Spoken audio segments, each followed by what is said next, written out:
All right, Shalom Akim out there. First and foremost, before I start, I want to give all praises to Yahweh Ba'Shem, Yahweh Shai. Yahweh, that's the name of the Heavenly Father, who the world ignorantly calls God. And Yahweh Shai, that's the name of his beloved Son, who the world ignorantly called Jesus Christ.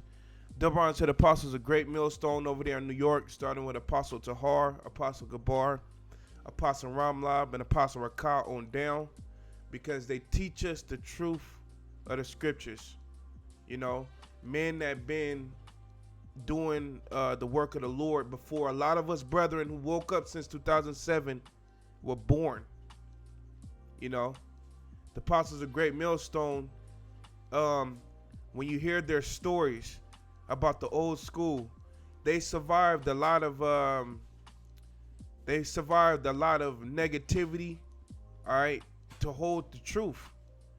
And when the 2000 prophecy came around, as told by the apostles, a lot of men fell away. Majority of everybody who believed they was Israelite back then, from the 90s all the way to the 2000s, they fell away.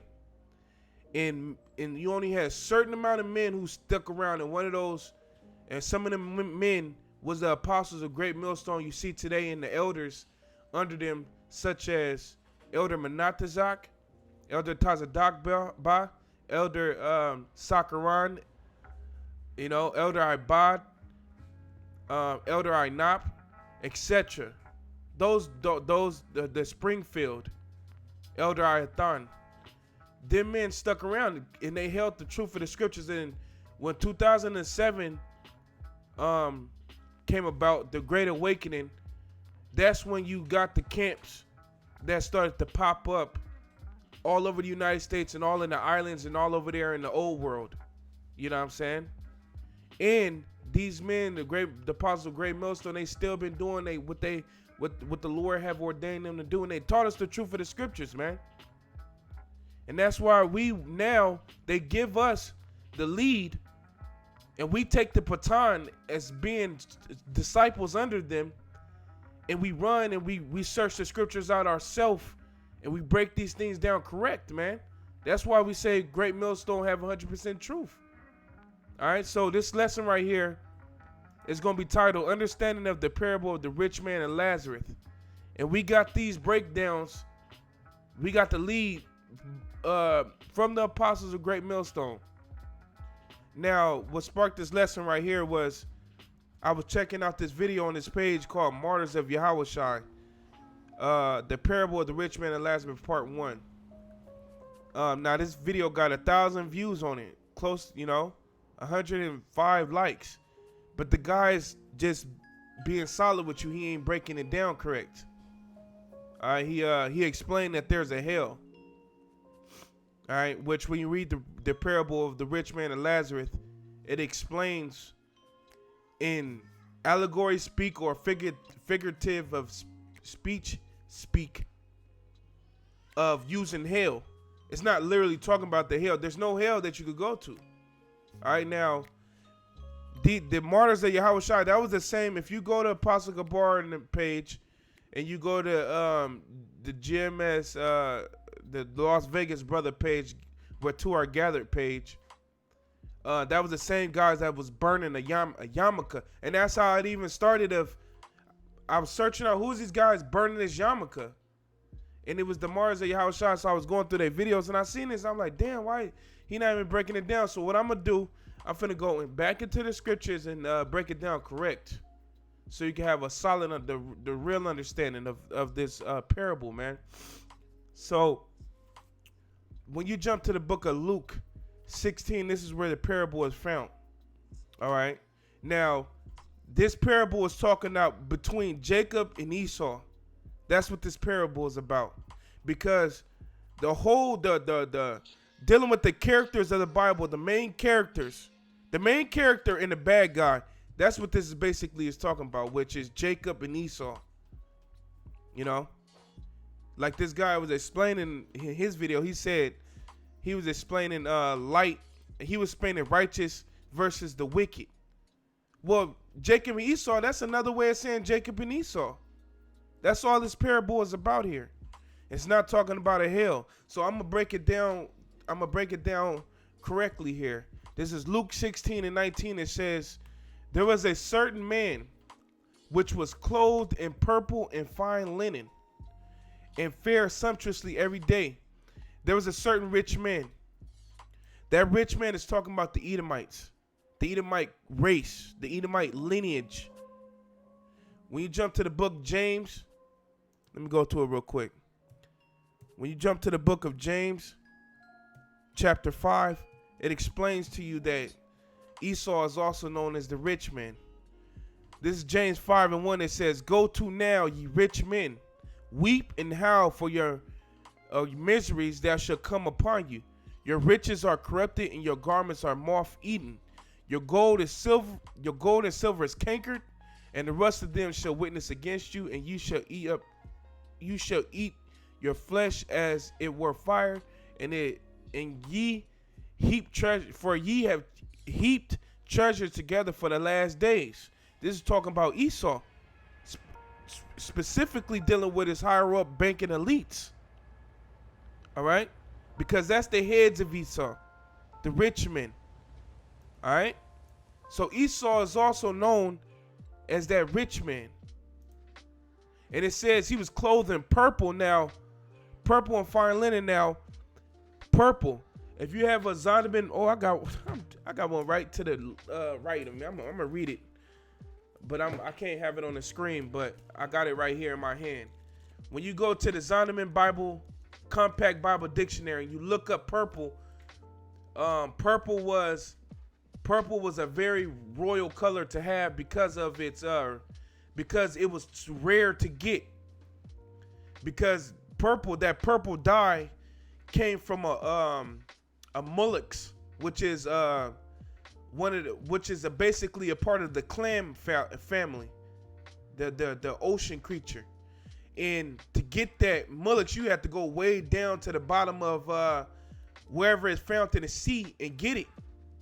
And that's why purple was so rare, and it was used as a color of royalty because of its rarity. You know what I'm saying? Let me I'm still looking for it a little bit. Let me see.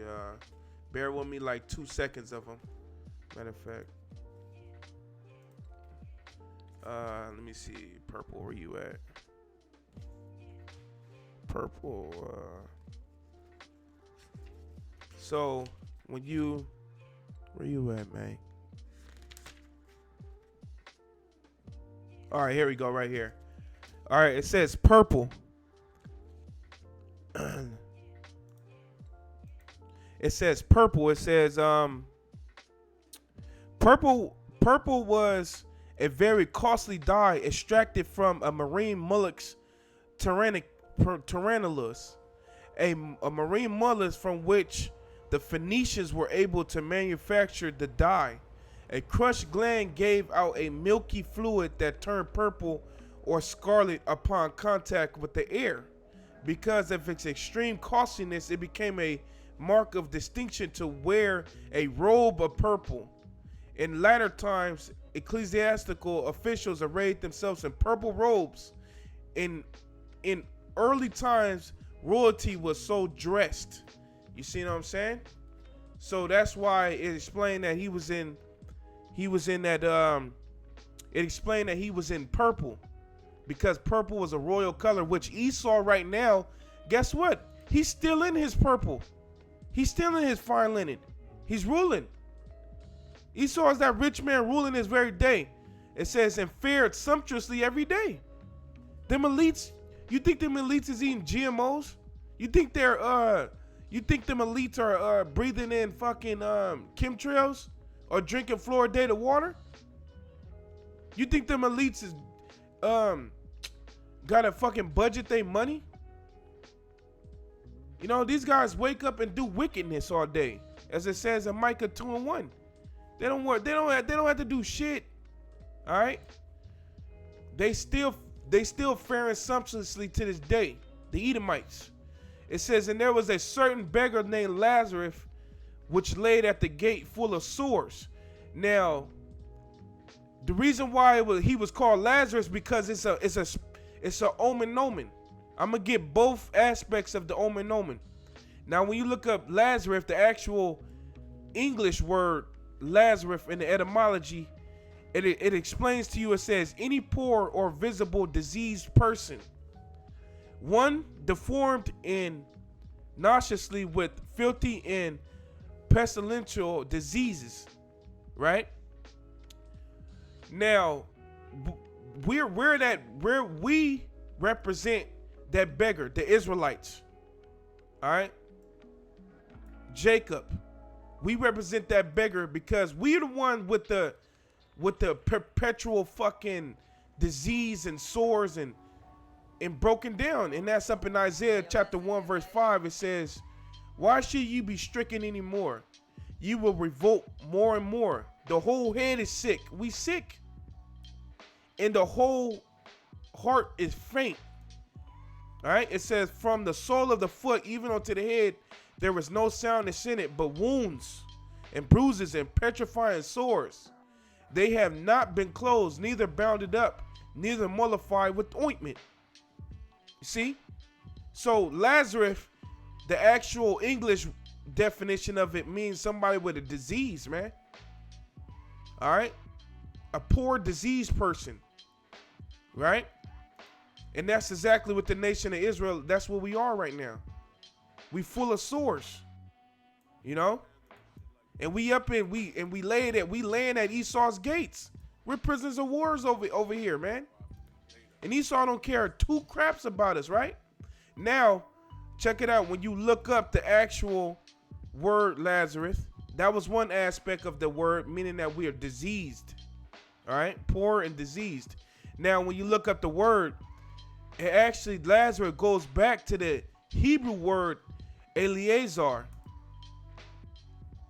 Allah-izar, you know, Eleazar, which means the Most High has helped, because the Most High is going to help us out of this predicament of being under slavery under the Edomites, the rich men.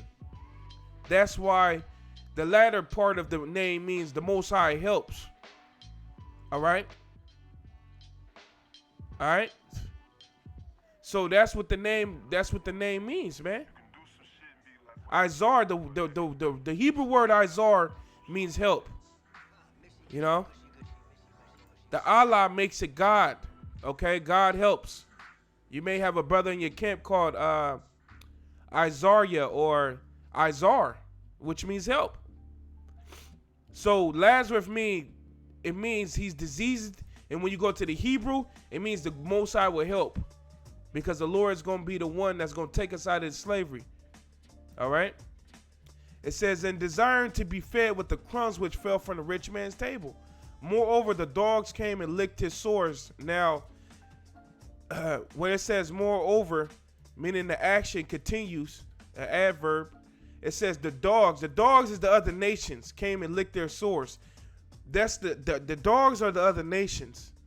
All right, because being under subjection in the Edomites' kingdom, you see these heathens, all right, such as Ham, Ishmael, Elam, you know what I'm saying? All these different, the Moab and Ammon. What are they doing? They're not doing nothing to help the nation of Israel. Nothing. But they're licking the sores. They're making it worse for us. All right? You go to their liquor stores, you see how they treat you. Right? They tag along, they shoot you, and if they're a cop, they shoot you too. These other nations is licking our sores. That's why in the kingdom of heaven, they all going in slavery. All of them. This is the precept for that. This Jeremiah 15:5, it says, for who shall have pity upon thee, O Jerusalem? Or who shall bemoan thee? Or who shall go aside to ask thee how thou doest? None of these nations, man. None. Not one. Nobody's bemoaning us. Let me get the other precept. Up in Lamentations 2. Lamentations chapter 2 verse 15 says, all that pass by, all these nations, all that pass by, clap their hands and hands at thee. They hiss and wag their head at the daughters of Jerusalem. Basically, when they say they hiss and wag their head, it's basically the abbreviation SMH, shaking my head. All you gotta do is shake your head right now, like the gesture of hissing and wagging your head. That's what that mean. They wag their head and they go, you know what I'm saying? Look at these people. Look at these. Is this the city of beauty? Is this what they call perfection? That's how they fucking look at us, man.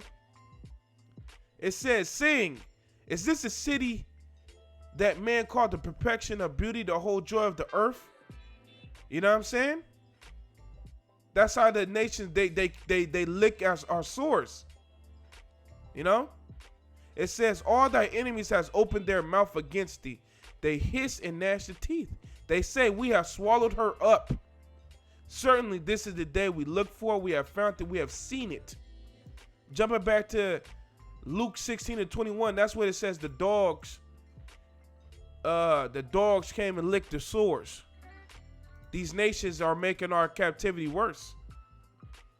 You know what I'm saying? And another precept for that is Revelations, the 11th chapter, starting at the 8th verse, talking about the nations were happy that we was dead, that our bodies walked dead in the great city.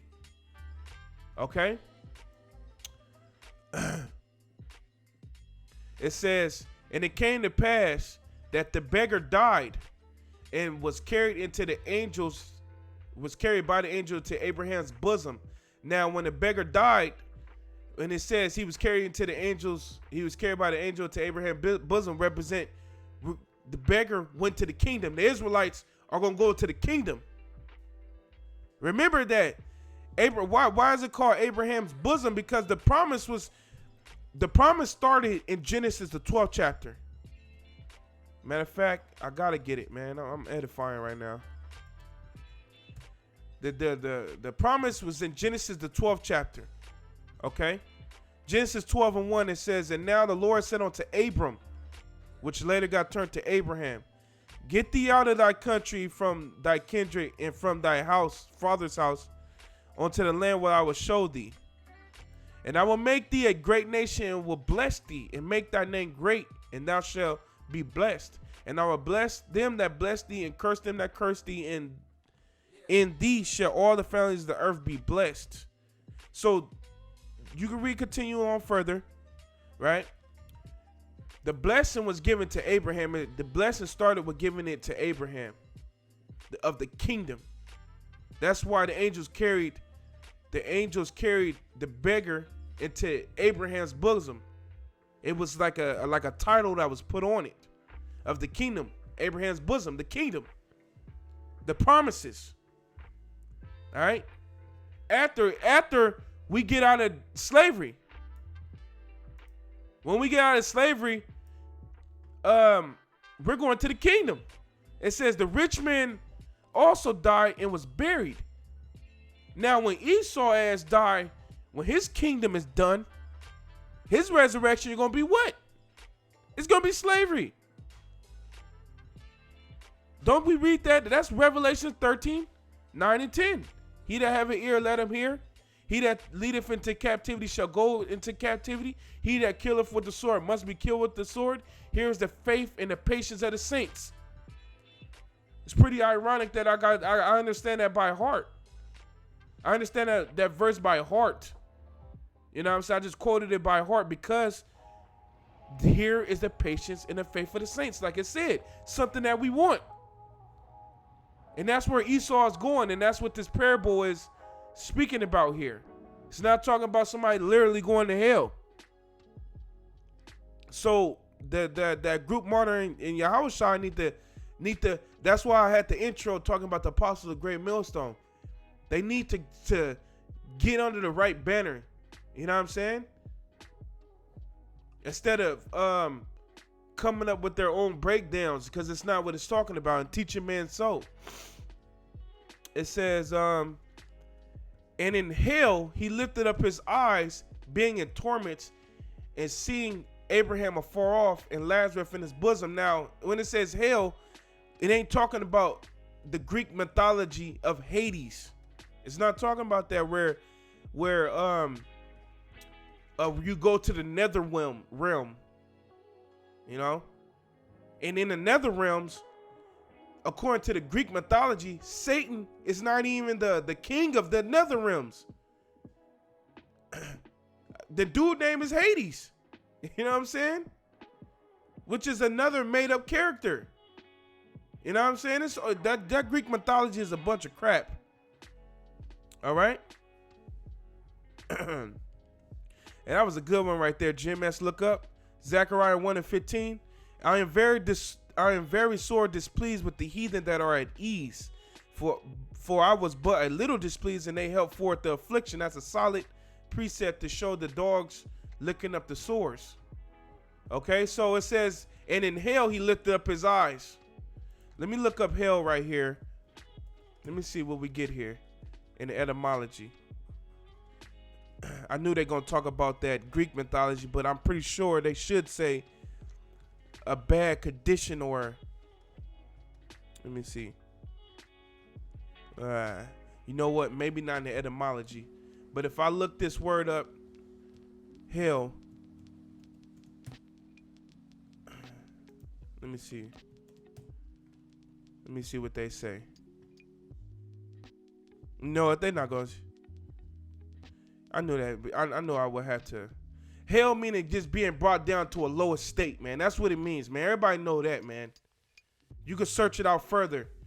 Just to look up the word hell, you see they give you a bunch of fucking crap before you can even find the real definition of it.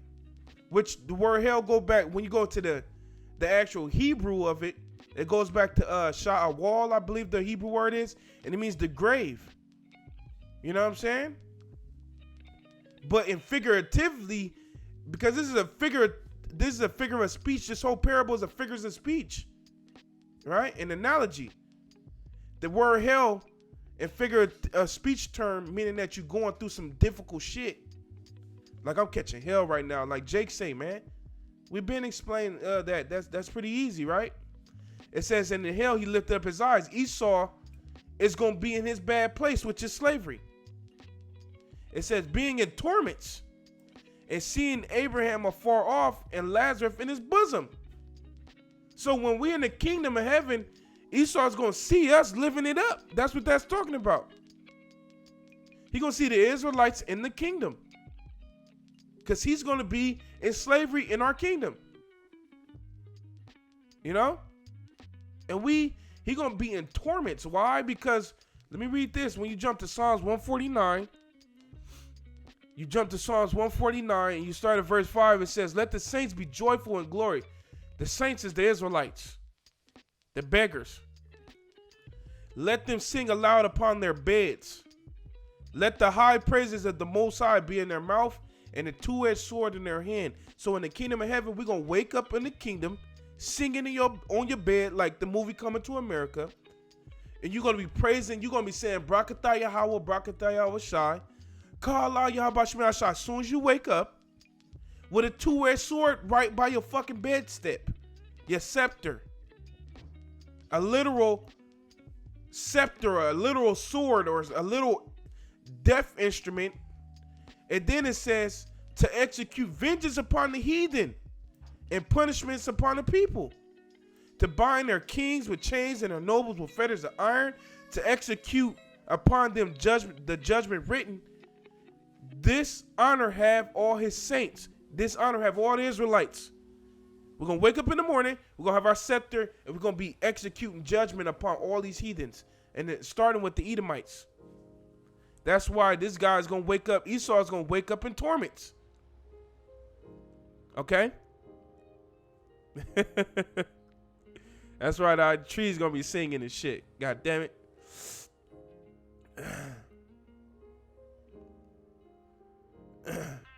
But let me jump back. It says, and he cried. So that's what happened. Esau gonna see us up. Verse 23, Esau gonna see us in the kingdom. All right. It says, and he cried and said, Father Abraham, have mercy on me and send Lazarus. And it says that he may dip the tip of his finger in water and cool my tongue, for I am tormented in this flame. Right? So in Esau's hell, he's gonna be, when it says that he may dip his tip of his finger in water, that I may cool my tongue, we're gonna put it, that's figure of speech saying we're gonna put it so hard on Esau in slavery. We're gonna put it so hard on him, he gonna be asking to light it, to that if we could light it up on him. You know? That's why it says, for I am tormented in this flame. In this slavery, I am getting fucked up. All right? And that shows you that we ain't gonna be playing with Esau, man. We're not gonna play with this guy in the kingdom. You got certain cats out there teaching that in the kingdom of heaven we're gonna be nice to the nations. Man, what the hell? No, we're gonna get our fair share. Scriptures even say that render a recompense unto them that trouble you. The Most High gonna have it in his spirit to put it upon us to jack these heathens up. Right? Let me read this up in Revelations, man.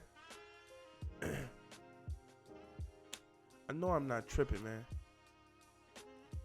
All right, here we go. Yeah, Revelation 2 and 25. It says, Revelation 2 and 25 says, but that which ye have already hold fast till I come, and he that overcometh and keepeth my works unto the end, to him will I give power over the nations. You're going to be ruler in the kingdom. It says, and he shall rule them with a rod of iron. As a vessel of a potter shall they be broken into shivers, even as I have received of my Father. So in their slavery, we're gonna go fucking, like they say in the world, we're gonna go ham. You know what I'm saying? We're gonna go fucking berserk. You know what I'm saying? On these nations for what they have did to us on this side. And that's why that the rich man was asking Abraham if he could have it cool down. The Most High is going to, basically the Most High said, nah, you lived it up. These Edomites are living it up right now. You know, they don't have a care in the world. And if you a two-time loser Edomite, hey, that's your fault, because your own people designed it to where it wasn't a fair share. It was a greed thing when it came to the Edomites. Even amongst his own people, it was a greed thing. Basically, a term on it is called capitalism. You know? Feed off the poor, even if it's your own poor. That's your fucking fault. But y'all live sumptuous. Y'all fared sumptuously already. You know, y'all received y'all goods. It says, and likewise, Lazarus, evil things. Jake, the 80s, the crack epidemic. Hold up, slavery. From the slave revolts, all the laws that passed after the slave revolts, get up to the 80s, you got crack. Get up to the 90s, you had evil ass gangster rap music that created the birth of this music you see today. All this perverseness, which jacked up Lazarus, which jacked up the Israelites. You know what I'm saying? Shot in the street. Experiment on Tuskegee experiment, Planned Parenthoods and all of the hoods, right? We lived our evil things. It says, but now he is comforted. We're going to the kingdom, and thou art tormented. Esau's going into slavery. That's what we're talking about here. It says, and besides all this, between us and you, there is a great gulf fixed, so that they which would pass from hence to you cannot, neither can they pass to you that come from hence. So the Most High has put a great gulf fix between the nation of Israel and Esau. Nobody can cross over. Nobody can switch positions. Nothing. The Most High got this set in stone. It says, then he said, I pray. Then he said, I pray thee therefore, Father, that thou wouldest send him to my father's house. It says, well, let me grab because as you can see right here, this guy is begging for mercy. He's begging for mercy, you know? But the Most High got this dude, man. Where's that? Let me go to it real quick. He's begging for fucking mercy, all right? We over here, Jake went beyond begging. Jake kissed Esau's rectum over here, man. Jake then kissed Esau rectum over here. Jake then did everything for Esau, and Esau still shitted on him. Look at Bill Cosby, man. Bill Cosby got down with Esau's agenda. He worshipped and sacrificed and did all the extra shit. And what Esau do, still slammed him. Even though, and that's what fucking Bill Cosby and all them other Jakes that Esau turned his back on, that's what they get. But it still doesn't change the fact that they got down with Esau with his wickedness, and Esau still turned on him. Esau is a merciless piece of shit. This is James 2:13. It says, for he shall have judgment without mercy, who have shown no mercy, and judgment rejoiceth against mercy, and mercy rejoiceth against judgment. So this guy is over here fucking begging. Up in Luke, he begging. That rich man is begging right here. Come on, man, go to my father's house and this, that.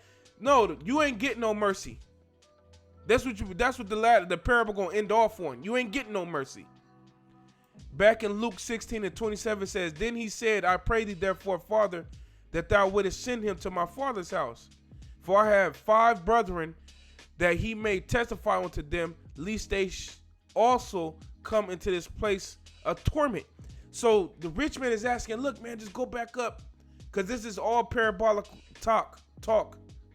Basically, it's begging for mercy, but the similitude of begging for mercy is Esau saying, go back up where the living is at in the parable, and tell my brethren about this place, about living like that, living basically how the Edomites is treating Jake. Tell them about that shit that is wrong, and they gonna have to come to this place, which is slavery. This is parabolic talk, though, of him asking for mercy. Right? So it says, for I have 5 brethren. Now, the 5 brethren goes back to when you jump to 1 Chronicles chapter 1, verse 35. It says, Esau had, when you go back to the story of Jacob and Esau had 5 sons. It says, 1 Chronicles 1 and 35, it says, the sons of Esau, Eliphaz, Ruel, Jeush, Jalium, and Korah. Now, out of these sons, you have the different tribes that came about. Like, for instance, out of Eliphaz, when you read verse 36, it says the sons of Eliphaz, Teman. Teman came out of Eliphaz. Teman, Omer, Zephi, Gatam, Kanaz, Timnah, and Amalek. Amalek is the so-called Jews. You know? So out of these 5 sons, that's how Esau's nation was built. And Amalek, such as Amalek, the so-called Jews, and Teman, which is the so-called Germans. Correct me if I'm wrong on the board. All right? Teman is the Germans. Basically, when you jump to Luke 16 and it says, I have 5 brethren, testify to them that they also come not to this place of torment. It basically represents all Edomites. Tell the Edomites, don't get their shit together or they're gonna go into slavery. That's what the rich man is begging mercy for. Right? But let's read the next verse in Luke 16 and 29. It says, Abraham said unto him, this is the answer for the rich man. They have Moses and they have the prophets. Let them hear them. It says, and he said, nay, Father Abraham, but if one went unto them from the dead, they will repent. And he said unto them, if they hear not Moses and the prophets, neither will they be persuaded, though one rose from the dead. So basically saying, to answer this rich man on going back to see if he could get mercy, Abraham told him, no. You have the prophets, Moses and the prophets. And guess what? Moses and the prophets have came back in its time. Moses already came. All right? The king already was here. Did he listen when King Masha and them was out there, King Masha and Elder Abba Bivens, when they was out there, did Esau listen? No. The prophets of Great Millstone, they out there, is Esau listen? No. All the brethren that's out there that's teaching the word in sincerity and in truth 100%, is Esau listening to us? No. You know what I'm saying? Esau knows the truth. The higher up elite banking families, they know. That's why they tried to hide it. Right? They're not going to listen because it's not written for them to listen. That's just the point blank period of it. The Most High didn't make it to where Esau will listen. Don't Psalms 55 or the 50th verse, the 50th chapter tell you that why should he take these instructions up, seeing that he hate instructions? Take up the Most High book, seeing that he hate instructions? Esau, he hates instructions. He hates the Most High's ways. So ain't no way that he's not getting mercy. He's going into slavery. All Edomites. Okay? So that's been the whole parable. That's what this whole thing was talking about. It wasn't talking about somebody going into hell. It wasn't talking about the nether realms. It ain't talking about, well, if you want to say it's talking about good versus evil, that's another way of just saying Jacob versus Esau. But it's talking about Jacob versus Esau. The main characters of the whole planet Earth. The antagonist and the protagonist. The protagonist being the good guy, which is the Israelites, and the antagonist being the bad guy, which is the Edomites. That's all that's what this parable is talking about, okay, right here, man. So I pretty much tagged everything. I'm actually 15 minutes over. I'm supposed to be getting ready for work, but hey, man, through the spirit of Yahweh Shemel Shai, fuck it. I hope you brother is edified, because this is all that matters, right? The truth is all that matters. So I broke this parable down. I felt like I broke it down to the smallest point that even a damn elementary school student could understand it, you know. But yeah, man, I pretty much tagged everything. Thawada for everybody tuning in, both brothers and few of my sisters. I hope you was edified, man. Go back over it if you need to.